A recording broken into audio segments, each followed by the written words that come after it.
श्री कृष्ण भगवान द्वारका में रानी सत्यभामा के साथ सिंहासन पर विराजमान थे। निकट ही पक्षीराज गरुड़ और सुदर्शन चक्र भी बैठे हुए थे। तीनों के चेहरे पर दिव्य तेज झलक रहा था। बातों ही बातों में रानी सत्यभामा ने श्री कृष्ण से पूछा कि हे प्रभु, आपने त्रेता युग में भगवान श्री राम के रूप में अवतार लिया था। सीता जी आपकी पत्नी थी, क्या वे मुझसे भी ज्यादा सुंदर थीं? द्वारकाधीश समझ गए कि सत्यभामा को अपने रूप का अभिमान हो गया है। तभी गरुड़ पक्षी ने कहा कि भगवान, क्या दुनिया में मुझसे भी ज्यादा तेज गति से कोई उड़ सकता है? इधर सुदर्शन चक्र से भी रहा नहीं गया और वे भी कह उठे कि भगवान, मैंने बड़े बड़े युद्धों में आपको विजयश्री दिलवाई है, क्या संसार में मुझसे भी शक्तिशाली कोई है?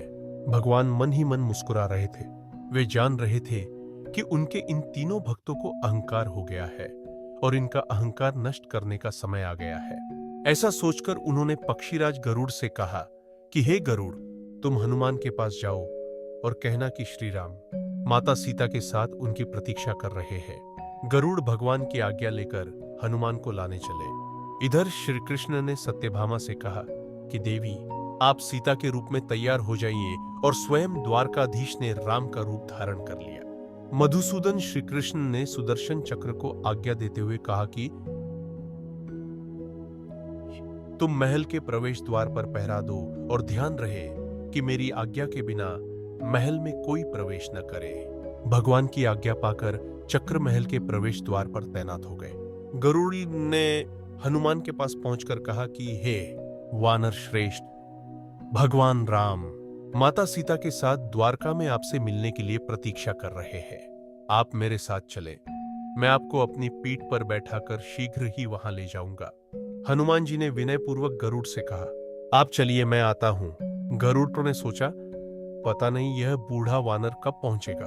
खैर, मैं भगवान के पास चलता हूं। यह सोचकर गरुड़ शीघ्रता से द्वारका की ओर उड़े।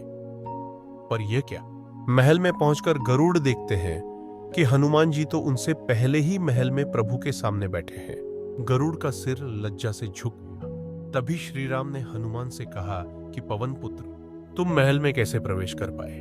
क्या तुम्हें किसी ने प्रवेश द्वार पर रोकने की कोशिश की?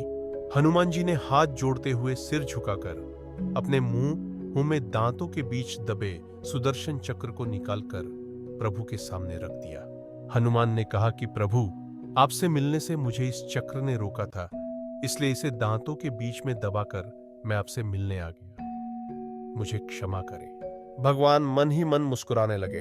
हनुमान ने हाथ जोड़ते हुए श्री राम से प्रश्न किया, हे प्रभु, आज आपने माता सीता के स्थान पर किस दासी को इतना सम्मान दे दिया कि वह आपके साथ सिंहासन पर विराजमान है? अब रानी सत्यभामा का अहंकार भंग होने की बारी थी। उन्हें सुंदरता का अहंकार था जो पल भर में चूर हो गया था। रानी सत्यभामा, सुदर्शन चक्र व गरुड़ जी तीनों का गर्व चूर चूर हो गया था। वे भगवान की लीला समझ रहे थे। तीनों की आंखों से आंसू बहने लगे और वे भगवान के चरणों में झुक गए। अद्भुत लीला है प्रभु की। अपने भक्तों के अहंकार को अपने भक्त द्वारा ही दूर किया उन्होंने। सारपाब, जीवन में कभी भी अहंकार नहीं करना चाहिए। जरूरी नहीं है कि आज जो आपके पास है वह कल भी होगा। अपने अंदर जरा सा भी अहंकार आने लगे तो स्वयं भगवान हमसे दूर हो जाते हैं। भगवान को भक्तों की ही जरूरत है, अहंकारी की नहीं।